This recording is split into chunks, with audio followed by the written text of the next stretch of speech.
from, reading this morning from Acts chapter 10, reading verses 1 to 8. So Acts chapter 10, verses 1 to 8.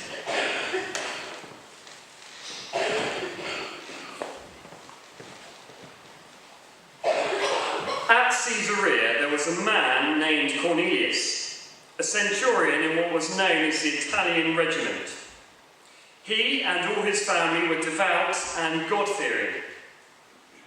He gave generously to those in need and prayed to God regularly.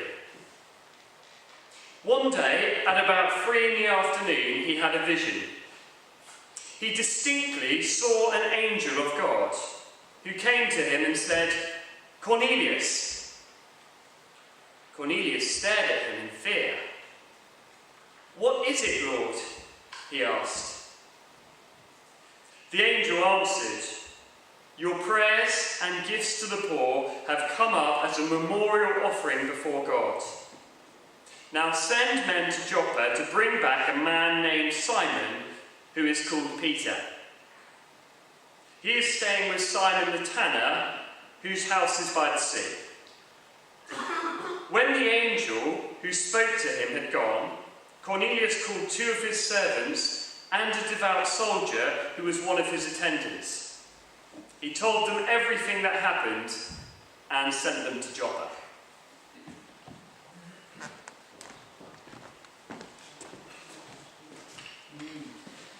Thank you for that.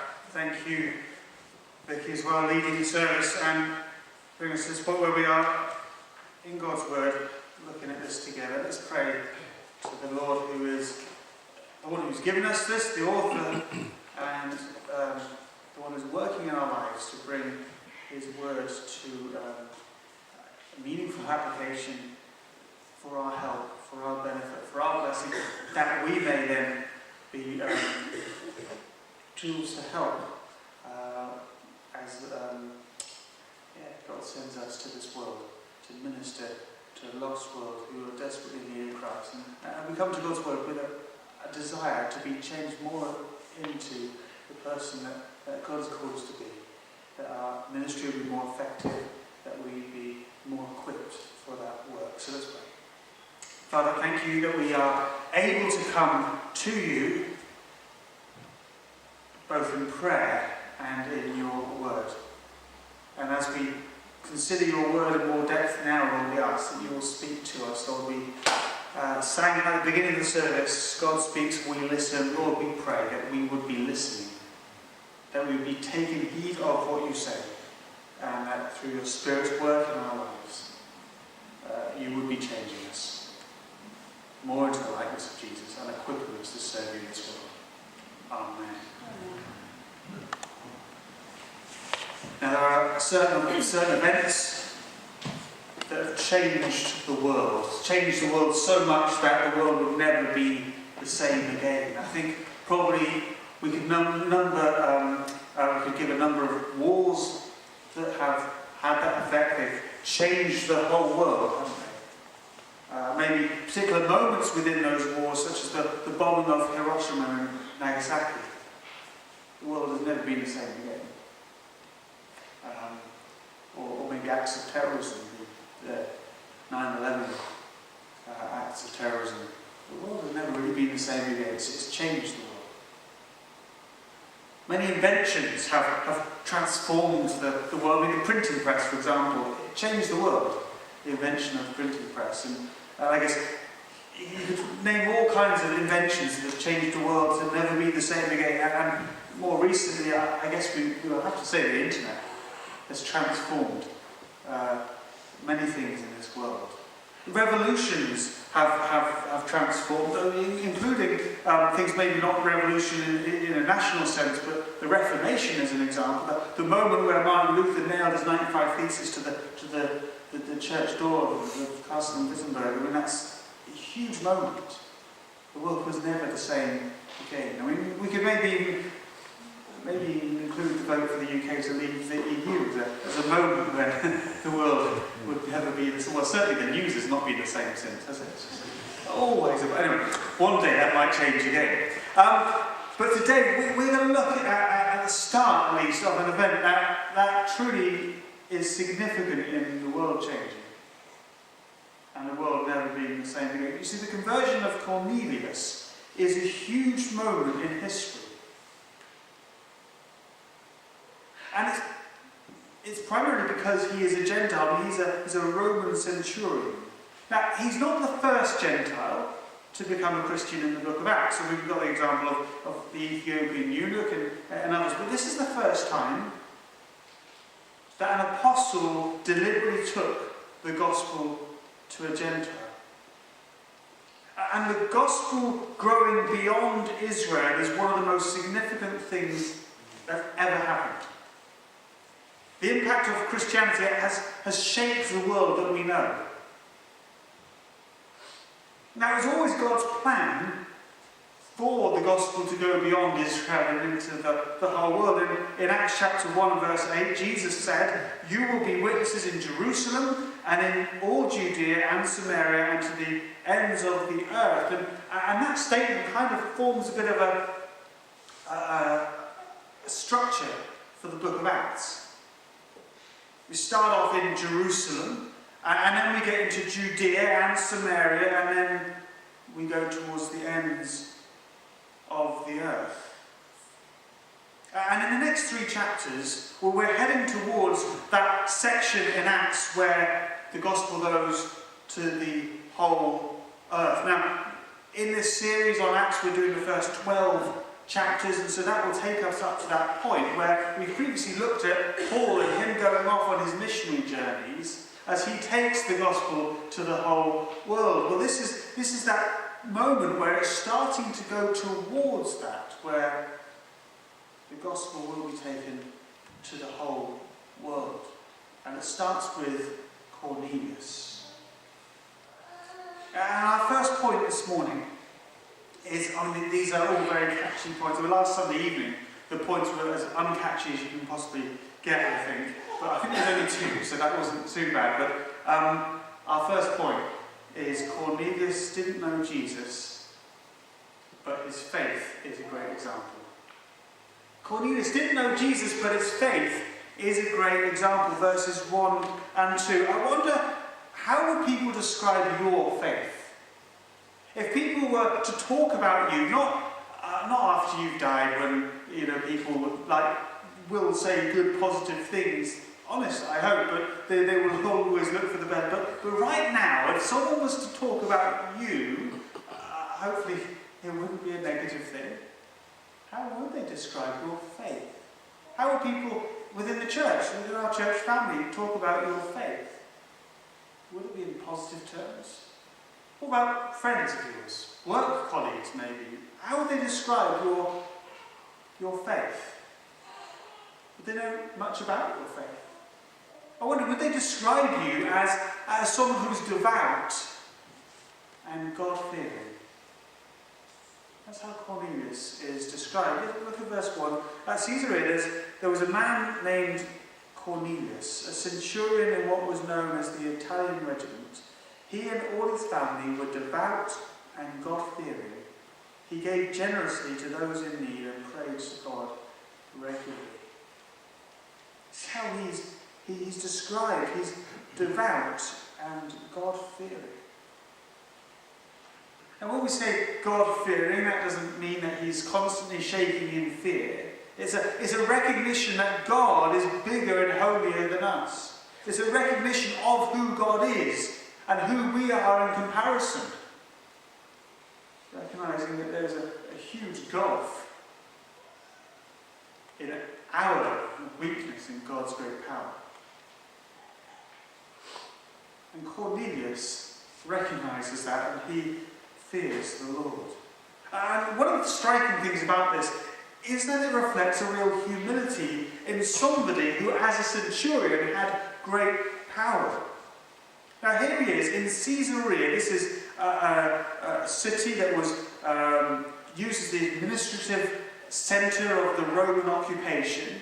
Caesarea, named after Caesar. I mean, there's a lot of kind of power play going on there. But here is this man who's in charge of 100 or so soldiers. He is powerful. At his command, the people under him will do exactly what he says.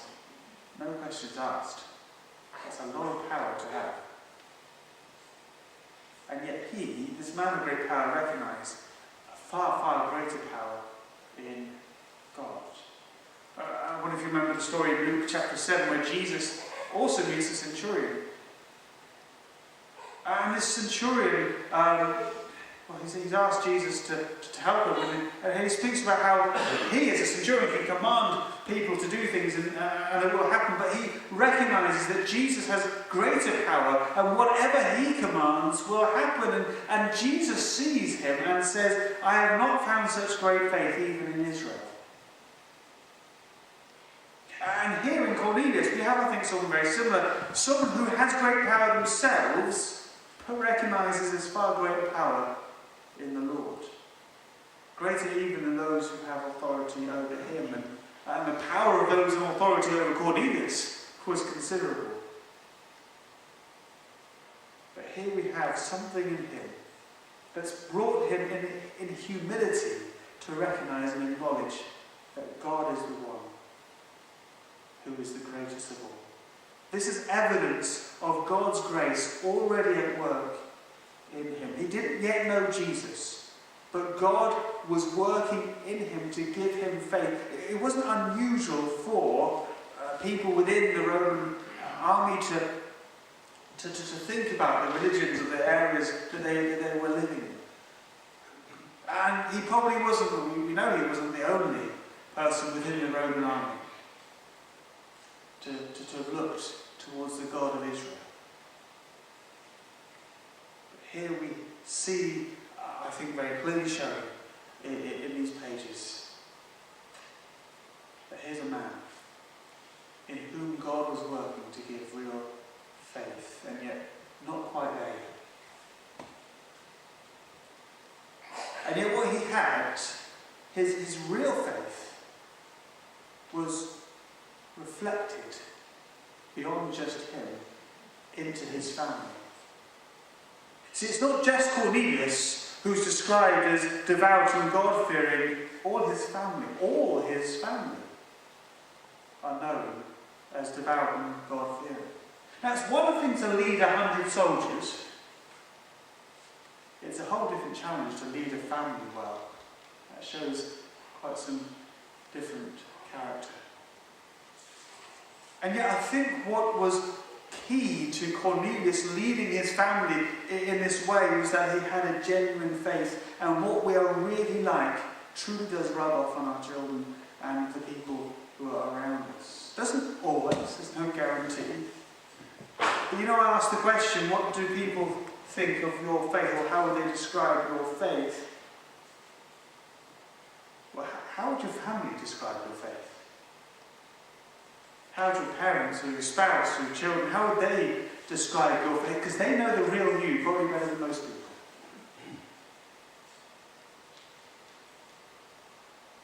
And sadly, so often it is the case where people, maybe parents who profess faith, and yet maybe lack commitment to holiness, lack commitment to mission, lack commitment to the church family, and children follow that example. And likewise lack commitment. It doesn't mean that they will, God's greater than our examples are. And sometimes we can be set in the most wonderful, the best possible example we could do, and that never brings a guarantee, but so often children will follow an example. The reality of your faith will be seen by those closest to you. And we do praise God that He can work in spite of us.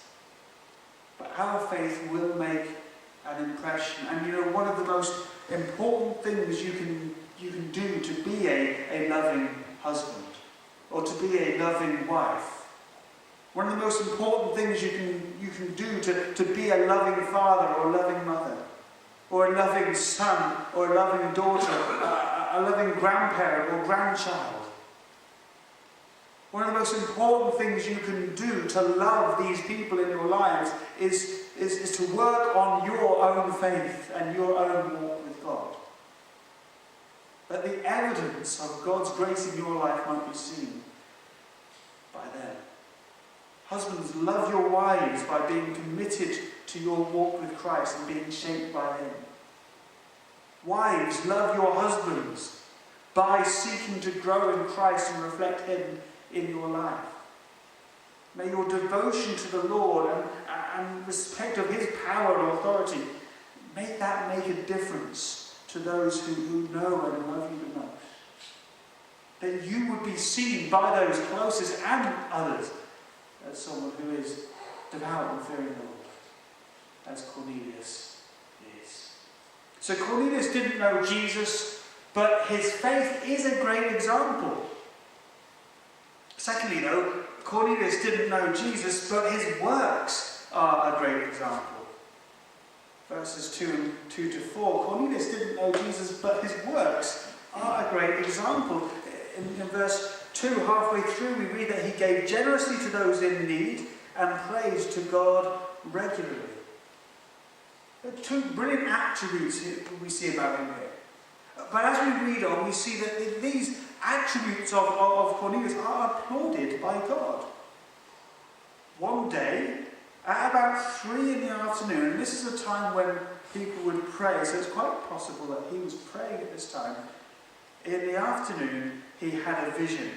He distinctly saw an angel of God who came to him and said, Cornelius. Now that's quite something, isn't it? And I think the fact that it's in the afternoon is emphasised just to remind us this isn't just him kind of drifting off to sleep. This is, although 3 o'clock in the afternoon, it's quite a sleepy time sometimes, but he distinctly, it says, he distinctly sees this angel of God. Verse 4, Cornelius stared at him in fear. What is it, Lord? He asked. He recognises that this is the Lord. The angel answered, your prayers and gifts to the poor have come up as a memorial offering before God. Now, isn't that something? This is a messenger from God, a supernatural appearance of this angel coming to speak to Cornelius, and the first thing he's talking about is what Cornelius has been up to. Now, if an angel came up to us and started speaking about what we've been up to, we possibly would be a bit worried at that point. But the angel says, your prayers and gifts to the poor have come up as a memorial offering before God. I wonder, would your prayers and your gifts to the poor be compared by God as a memorial offering? This is using language from the Old Testament sacrifices. Would your prayers and your giving be compared by God to a real, proper, solid sacrifice? When we look at Cornelius, I think it's so interesting that here is a guy who doesn't know Jesus, and yet is setting out such a great example in prayer, for example, when most Christians, I think, would acknowledge that prayer is a struggle, or can be a struggle. We're not the first people to struggle with it. The disciples asked Jesus, teach us to pray. It can be hard to struggle, but look at Cornelius. He prayed regularly. The Greek actually means continually. So in the ESV, for example, it says he prayed continually to God. What was his secret? Why was he able to pray continually? And sometimes we struggle. Well, I think it goes back to the fact and the way that he knew and feared God. You see, he feared God in the right kind of way, not in a way that would make him terrified to even approach him. I mean, if he was thinking about Caesar, for example, he wouldn't dare to just approach him casually. But he knew he could approach the one who was greater than Caesar. As he recognised God's greatness and his own weakness in coming to God in humility. See, our problem often is that we think too little of God and too much of ourselves. And therefore don't truly recognise our utter need to depend on God. We think too little of God and too much of ourselves. Or we see someone who understands God and how he relates to him, and his commitment to prayer should challenge us, and in a helpful way, shame us really. Because here's a guy who didn't even know Jesus. But also his example of giving to the poor should give us, I think, a challenge. In the authorized version, it says that he gave alms to the people, and I don't know, we're not talking about these alms, kind of ALMS. I don't know if you've ever really thought too much. We just don't use that word anymore, do we? What does that actually mean, the word alms? Elaimasune is the Greek, and it means compassionateness. I didn't even know compassionateness existed as a word. Giving compassion is what it means to give alms. So it isn't even necessarily financial giving, I think. It's giving in any way that is compassionate. Do you give alms? Do you help in compassion? You know, as someone who didn't know Jesus, Cornelius' giving should challenge us. The kind of giving that God recognises as a sacrificial offering to the Lord. His giving as someone who didn't know Jesus should challenge us. As should the fact that we are often outdone in giving to the poor by non-Christians, aren't we? Isn't that a reality? Even if we look around locally and see the good work that the people in our community are doing, there's some people who are giving so much, and how much are we doing? And whilst we can perhaps question some people's motives for the charity work that they do, whatever the truth and reality of that would be, surely our motive should always be greater.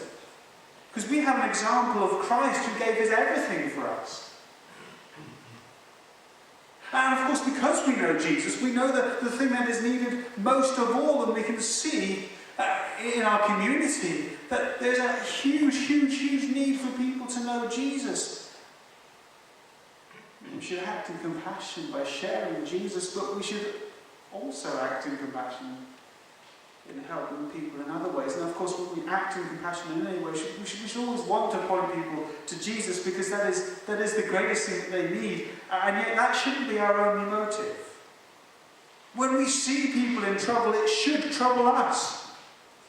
When we see or hear of people who are hungry, people who are poor, people who are suffering illnesses, people who are suffering through addictions or all kinds of things, it should break our hearts, and we should want to help.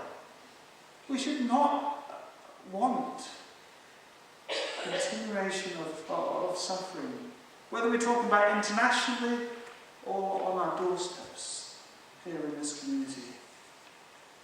Let's take this challenge of Cornelius' example and seek to be constant in prayer and giving alms to people. So Cornelius didn't know Jesus, and yet his faith is a great example. His works are a great example. But thirdly, we see that Cornelius didn't know Jesus, so he needed someone to introduce him. Verses 5 to 8. Cornelius didn't know Jesus, so he needed someone to introduce him. We've said already that God's grace was clearly already at work. That there was already something happening in Cornelius' life, but he still had a great need, because he didn't yet know Jesus. And in verse 5 we see how this vision continues, or the angel who's appeared to him speaks. The angel says, "Now send men to Joppa to bring back a man named Simon who's called Peter. He's staying with Simon the tanner, whose house is by the sea." The angel tells him that he needs to send for Simon Peter, as opposed to Simon the tanner. There's a lot of Simons going on here. And in response to that, in verse 7, we see that he does this very thing. When the angel who spoke to him had gone, Cornelius called two of his servants and a devout soldier who was one of his attendants, he told them everything that had happened and sent them to Joppa. Now, he doesn't really know why he needs Peter to come and visit him. He hasn't been told that, but he believes this angel has come from God, and he sends for Peter. And we see this kind of faith in him and the message from God being just shown here. Immediately, it seems, he sends. And he sends people who, well, we're not told that they're his very best people. But two of his servants, two of the people who attended to him personally, and another person, a soldier who was one of his attendants, and this soldier is described as a devout soldier. That's the same word, both in English and also in the Greek, as has been describing Cornelius and his family. And so he simply sends his best to get Peter. And he does that in response to the message from the angel, and the angel has shown him that he needs to hear from Peter. Why? Well, we know because he needs to hear more about Jesus. And you see, everyone needs Jesus. However good a person seems to be, however much it seems that God is working in their life, everyone needs Jesus. Which means that everyone needs someone to tell them about Jesus. Now, later in this chapter, in verse 36, we see that he already knew something about Jesus. Now, when Peter's talking to him, he says to Cornelius, "You know the message God sent to the people of Israel, telling the good news of peace through Jesus Christ, who is Lord of all." And he continues to say, "You know what has happened." Clearly, Cornelius knew things about Jesus, but he didn't know Jesus. And there are so many people in our society, you see, well, we live in a country where even though there is much less emphasis on Christianity being taught, there's far less content of a church Christian nature in schools these days. And it would still probably say that most people in our country know something about Jesus. They may not know much. Some people may know a whole lot of things. But a lot of people know about Jesus. It's very different to knowing Jesus, isn't it? And what Cornelius needed was to know Jesus, and he needed someone to introduce him properly to Jesus. But why Peter? Was it just because Peter happened to be near? In fact, we could ask why any person at all. Because here we have, this angel comes and speaks to Cornelius. And you might think that whilst the angel is there speaking to Cornelius, rather than saying, go and send for this other person, thinking that other person will tell them about Jesus, why doesn't the angel just tell them about Jesus? Why doesn't the angel do all of the work that we've been called to do to tell people about Jesus? Because, look at the response of Cornelius. The angel tells him to do something and he does it straight away. Wouldn't that be great? Wouldn't everyone respond in some way, some similar way, if every person in this world had an appearance of an angel who told them, you need to trust in Jesus, let me tell you about Jesus, and told them all about Jesus and how they can trust in him? Wouldn't that be brilliant? At least we wouldn't have to bother with it then. We could just sit and enjoy our lives as best we can until we reach eternity. I'm so glad it's not that. I'm glad that God has purposed us to be the ones who bring the message. Because there is no greater joy in this life than living to proclaim the gospel. There is no better way to wait for eternity as it is than to be about the work of God in this world as he's called us to.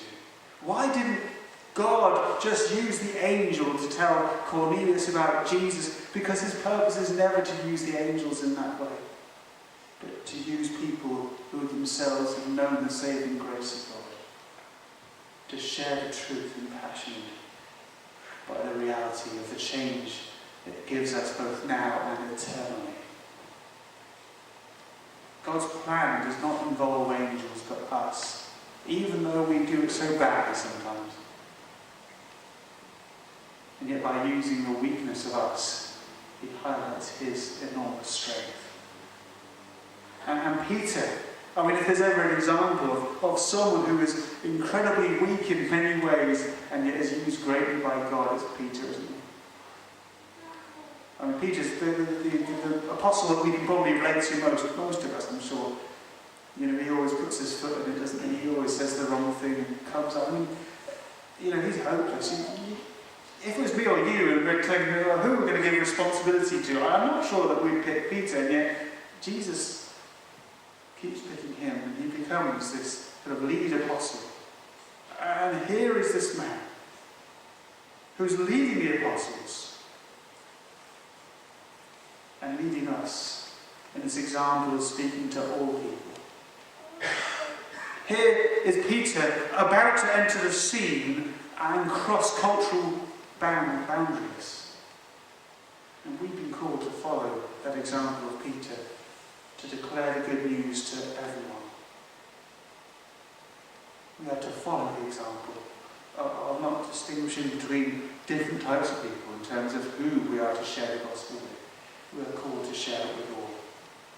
And this passage shows us that as we go to proclaim Jesus, I mean, we haven't even got to the bit where Peter proclaims that to Cornelius. Why? Because our focus has been on what God has been doing already to prepare Cornelius. And as we go to speak to people, God has already been doing a work preparing them to hear the gospel. Isn't that good? Doesn't that help us think, actually, if we wander and end up chatting to somebody, it may be that conversation then doesn't ever go anywhere. It might be that conversation is with someone who God has been preparing for that conversation, so that when we get to that point, we're able to tell them about Jesus, and like a light bulb goes on in their heads, and maybe even in that conversation they give their life to Jesus. Or maybe in their next conversation with somebody else, or the one after that. But God is doing a work in people that we will encounter, maybe even in this next week. In people who are living in the same road as us, or people who are living in the same house as us, people who are related to, people who are friends, and God is doing a work in people's lives. And we've been called to share Jesus. Not distinguishing between different types of people, but with confidence that God is at work, and he will take what we do, our brittle words, our words that are so less effective surely than an angel's word, and yet we've been called, that God's glory will be magnified as he uses even us in our weakness.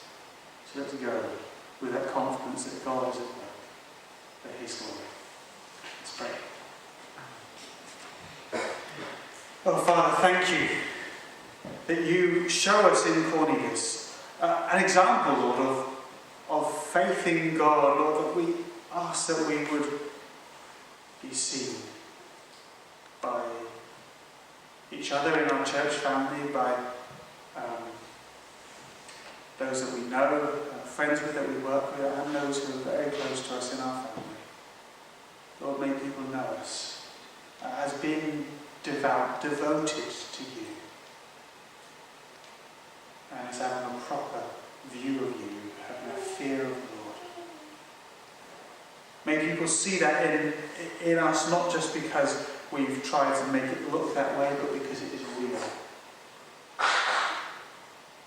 And Lord, from that faith in you, Lord, we pray that works would follow. Lord, we pray that we would be those who are regularly praying, those who are constantly praying, and those who are giving to help others. Lord, help us with compassion to be those who give. And Lord, we pray that you would move us to give more than simply compassion for people's immediate needs, but to recognize the deep, deep spiritual needs that people have, the eternal needs of so many people around us. Lord, we thank you that you have called us, and not the angels, to this task. And we thank you that we live in an area where we are surrounded by people who don't know Jesus, because, Lord, it makes our opportunities become very much everyday opportunities. But, Lord, we need your help. So please, Lord, in your power, work in us to give us confidence, to give us help, to give us the words that we need, and courage to take the opportunities when they come along. Lord, help us to do that, we pray, for your glory. Amen.